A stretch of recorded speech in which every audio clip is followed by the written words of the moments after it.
In the age of instant digital fame, the line between a curated online persona and the stark reality of a courtroom often blurs until it eventually snaps. In late 2024, the streets of Parramatta became the stage for a scene that felt more like a calculated music video than a standard law enforcement procedure. As officers escorted a young man, widely known by the moniker Honcho, toward his processing, the cameras didn't capture a look of concern or the hidden face of a fugitive. Instead, they caught a smile and a casual wave. It was a moment of baffling confidence from an individual allegedly connected to the Alameddine crime network, one of the most scrutinized syndicates in New South Wales. But behind that smile lay a mounting pile of legal documents and a history of investigative interest that spanned years. The investigation into the man behind the music reveals a complex narrative of escalating tension between local authorities and organized groups. This latest chapter began not with a grand heist, but with a confrontation outside a towing business in Whale Park, a dispute that unfolded in broad daylight, mere steps from a children's play center. While the public sees a rising star in the rap scene, investigators see a person of interest, whose every move is being catalogued by specialized strike forces. This arrest wasn't an isolated event. It was a single piece of a much larger puzzle, titled Operation Trident.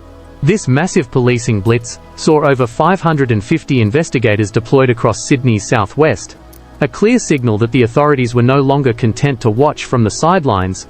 As we peel back the layers of this story, we find ourselves asking a fundamental question: is the notoriety fueling the music, or is the music providing a roadmap for the detectives? The suspect's relaxed demeanor in the face of serious allegations suggests a detachment from the gravity of his situation, or perhaps a deep-seated belief in his own invincibility. However, the legal system has a way of grounding even the most soaring public figures. With 3 major arrests since 2021, the pattern is no longer a series of unfortunate events. It is a documented trajectory. We are witnessing a high-stakes game of cat and mouse where the digital footprint of the suspect often serves as the most damning evidence against him. The calm of a typical spring morning in Sydney's southwest was shattered by the synchronized movements of over 500 law enforcement officers. This was Operation Trident, a massive tactical response designed to disrupt the influence of organized networks. At the center of this localized storm was a confrontation that had occurred weeks earlier at a towing business in Whale Park. Investigators allege that on November 14th, a dispute involving the man known as Honcho escalated into a physical altercation. Unlike the shadows where many such dealings occur, this incident took place in broad daylight, near a children's play center, signaling a brazen disregard for public safety that the authorities could not ignore. According to investigative findings, the confrontation wasn't a random act of aggression, but a flare-up in an ongoing feud.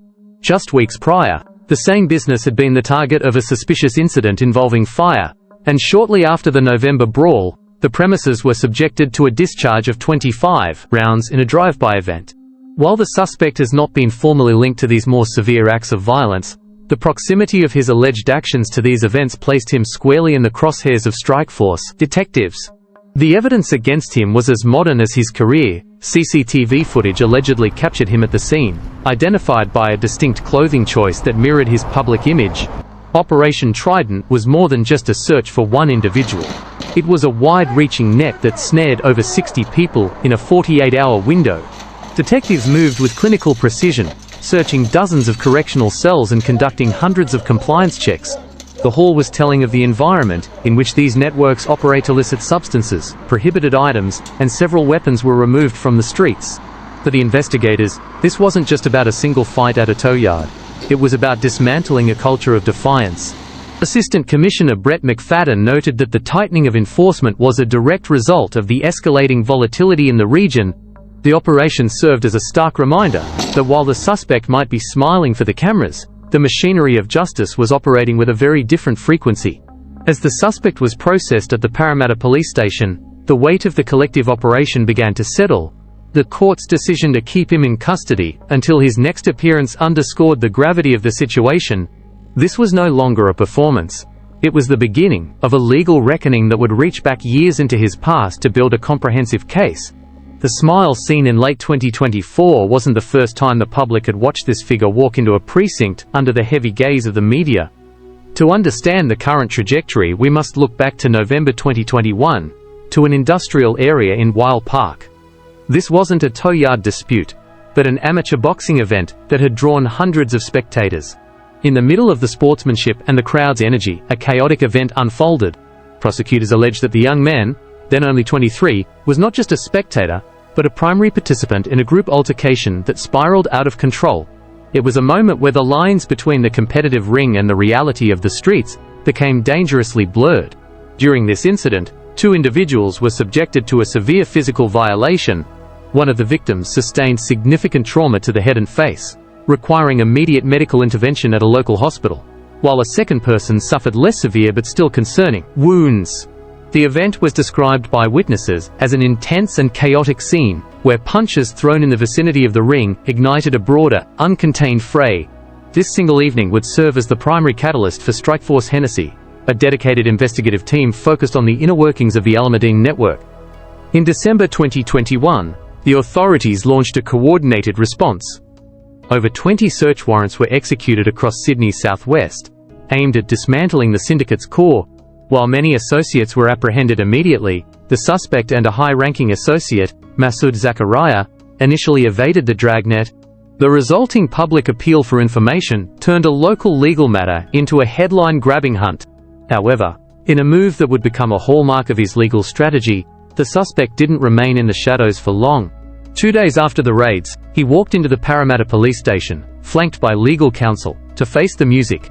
The charges were grave: affray, participation in a criminal group, and the reckless infliction of grievous bodily harm.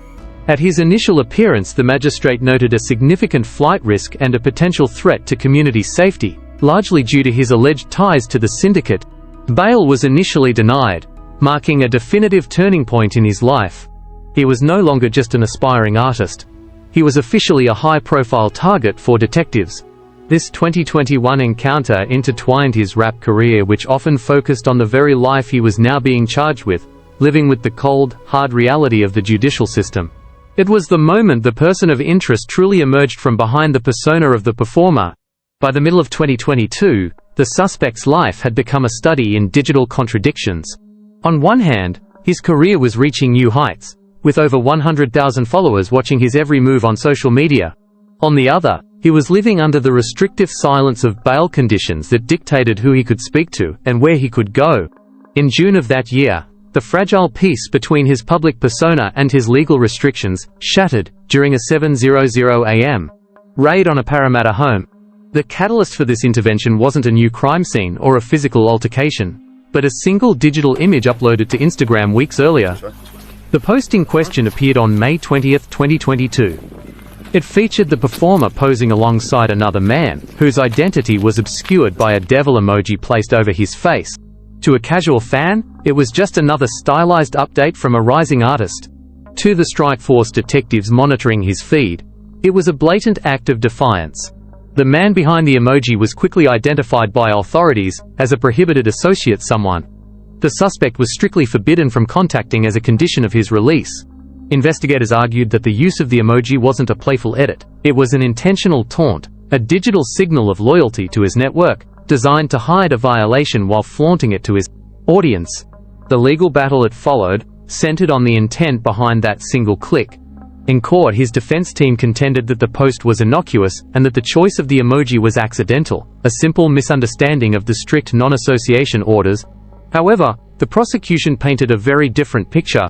They argued that for a man of his digital reach, social media was a tool of influence, and using it to showcase a meeting with a restricted individual was a direct challenge to the court's authority. The magistrate agreed, viewing the post as a breach of trust. His bail was revoked on the spot, and the performer traded the limelight for a cell in a correctional facility. This period highlighted the immense tension of living under constant surveillance. For 3 weeks, he remained in custody, a stark reminder that in the modern investigative landscape, digital breadcrumbs are just as powerful as physical evidence. When he finally secured bail again in July 2022, the stakes had been raised significantly. The court imposed even more stringent conditions, including mandatory device inspections and a total ban on social media posts involving other people. The devil emoji incident became a landmark in his Philea moment, where a single image proved that the eyes of the law were watching not just the streets, but every pixel of his online world. If the events of 2021 served as a warning, and 2022 acted as a test of legal boundaries, then the early months of 2024 represented a total escalation in the investigative pressure surrounding the young artist. In March, the silence of a suburban morning was broken by the arrival of over 150 officers from Strike Force Wessex. This was a decisive large-scale operation, targeting the alleged remnants of a drug trafficking network across Western Sydney. At a residence in Maryland, the suspect was once again taken into custody, but the nature of the allegations this time was far more severe than a social media breach or a public brawl. This investigation centered on an unfathomable event that had unfolded months earlier in the suburb of Granville. According to investigative affidavits, the incident in January 2024 was a calculated trap. A victim had been lured to a specific location under the guise of a routine transaction, only to find themselves at the center of a coordinated ambush. Detectives allege that the performer and two associates forcibly moved the individual into a garage, where they subjected the victim to an intense physical violation. The details provided in court painted a heart-wrenching picture of a prolonged encounter that left the victim unconscious, with severe skeletal fractures and deep lacerations. For the authorities, this wasn't just a physical assault. It was a kidnapping, carried out with a callous disregard for human life. Perhaps the most chilling piece of evidence brought forward by prosecutors was a series of surveillance recordings. In a revelation that added a dark psychological layer to the case, audio captured the group allegedly laughing in the immediate aftermath of the assault. The suspect was reportedly heard boasting about the encounter, using the phrase, "We cleaned him up," in a conversation that suggested a disturbing level of comfort with the violence described. This audio served as a primary pillar for the prosecution, who argued that it demonstrated both intent and a lack of remorse. The consequences of this arrest were immediate and substantial. At the Bankstown local court, bail was initially denied due to significant concerns regarding witness intimidation and the risk of flight. It wasn't until July 2024 that the Supreme Court granted a conditional release, backed by a staggering $1.8 million surreptia figure that underscored the severity of the charges. The suspect was fitted with an electronic monitoring device and placed under a nightly curfew, essentially turning his home into a private facility. The Granville incident marked the moment where the stakes transitioned from mere legal trouble to the potential for a lifetime behind bars. As the weight of the investigation finally converged with the reality of the evidence, as the sun sets over the suburbs of Western Sydney, the performer known as Honcho exists in a state of legal suspension. The relaxed smile seen during his transit to the Parramatta police station has been replaced by the invisible tether of an electronic monitoring device and the rigid boundaries of a court-mandated curfew. His life is currently defined by the staggering $1.8 million surety that keeps him from a prison cell, a financial and legal weight that serves as a constant reminder of the gravity of the allegations he faces. This isn't just a story about a single individual. It is a reflection of a broader, more intense effort by law enforcement to dismantle the structures of organized networks that have long cast a roll-off shadow over the region. Looking back at the trajectory of his encounters with the law, a clear pattern of escalation emerges. What began as a chaotic physical altercation at an amateur boxing match in 2021 transformed into a complex battle over digital expression and prohibited associations in 2022. By 2024, the stakes reached an unfathomable peak, with allegations of a coordinated ambush and a heart-wrenching physical violation in Granville. Each arrest has brought more specialized strike forces into the fray: Hennessy, Wessex, and finally, the massive deployment of Operation Trident. The investigative net has not only tightened around the individual, but has also swept up dozens of his alleged associates, signaling a comprehensive strategy to disrupt these criminal syndicates at every level. The duality of his life remains the most baffling mystery of this case. To his legion of followers, he is a cultural figure whose music provides a raw, unfiltered look at a world most only see in headlines. To the detectives and prosecutors, his lyrics and social media presence are less about art and more about the documentation of a lifestyle that fuels instability and violence. This tension between public notoriety and investigative scrutiny has created a unique digital fingerprint that the authorities have used with clinical precision. In the modern courtroom, a devil emoji can be just as significant as a forensic report, and a recorded conversation can strip away the bravado of a public persona in seconds. The ultimate outcome of these latest charges remains to be seen as the legal process moves toward its final verdict. Whether this period marks a definitive turning point for the artist, or simply another chapter in a long-running pattern, is a question that only time and the judicial system can answer. For now, the streets of Western Sydney remain under the watchful eye of the strike forces, and the figure who once smiled at the cameras waits in the silence of his curfew. It is a stark reminder that while fame can be achieved in an instant, the shadow of the law is long, patient, and remarkably persistent.